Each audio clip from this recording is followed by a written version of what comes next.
And before we dive into it, Chris, you got a comic culture moment for us? You know what? I do. Shocker.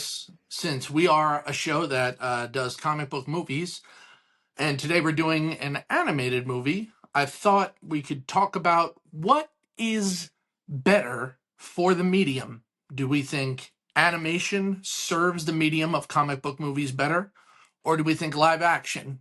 So it's not just what you prefer, but what do you think is better serving the characters, the stories, the adventures, whatever? So do you want to kick us off with that, or I have some thoughts? Sure.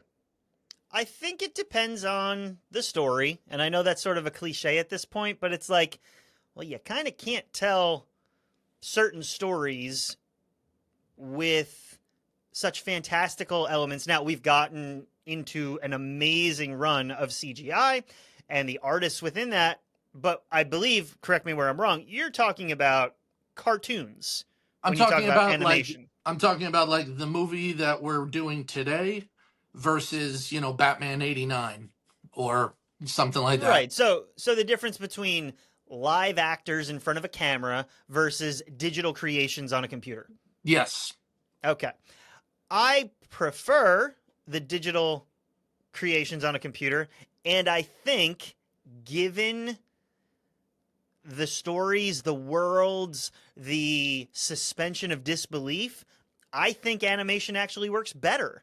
I don't need to see a real live interpretation of a lot of these things because a lot of its source material is comics, hand drawn art.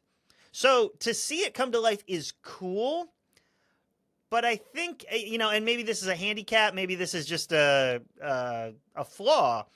But my first interaction with a lot of this stuff was Saturday morning cartoons. So Hmm. I don't need Christian Bale in a batsuit. It's great and I like it, but I think a lot of this just works better when it's reflecting its true origin form. What do you think?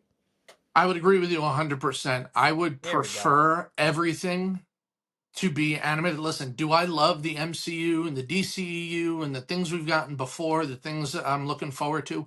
Absolutely. But I think overall, you're because you're making these shared worlds that limits you.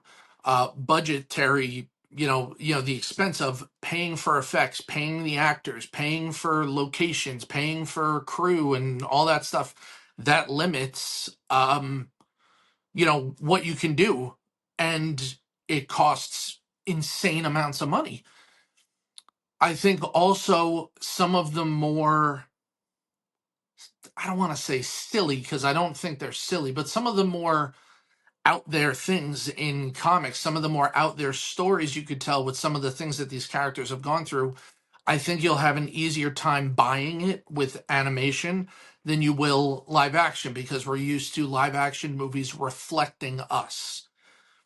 Hmm. Animation, we're just there for the ride. We're just there for the fun. Even if it's something ridiculous, it's like, well, it's a cartoon. It could be ridiculous. That's fine. So I think that, while I like movies like Captain America Civil War, while I like movies like the Justice League and things like that, I think that animation, you're less limited, you'll save money, you can pump out more of them more often. And as we saw with the DC animated universe, you have the Bruce Timm universe, you have the New 52 universe, you have the Tomorrowverse.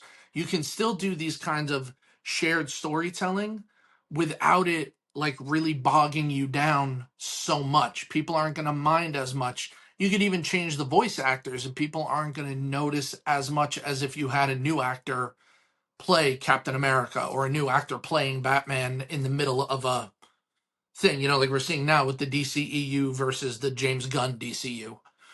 So I think that animation is a superior way to tell some of the more crazy stories, also without having to compromise those stories. I agree. I think you get the longevity out of it. I think you can get consistency. And You can introduce new generations to it earlier also. exactly. And then it's not so dated, Like you sort of look at animation now versus the 90s. And yeah, you can tell that, we've made some advancements. Obviously, we're using some computer generated graphics and all of that, but a cartoon is a cartoon. It's more about the style with which you create it.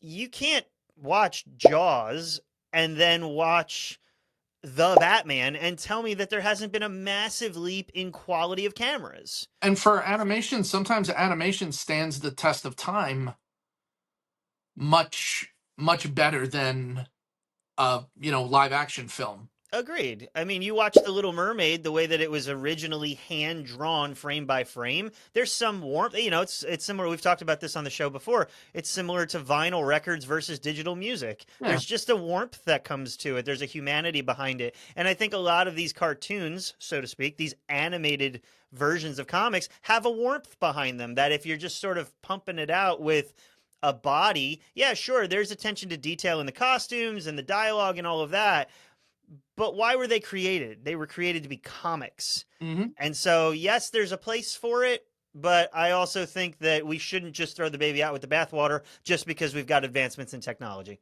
Yeah, I would agree 100%. And I think that the animated stuff that they're doing can stand on its own. I think it can be separate from, the live action things and, give it another medium with which people can enjoy these stories, enjoy these characters. And, as we're going to see today, a lot of times they really can hold up and they really can still be as fun and exciting as they were when you first saw them as a kid.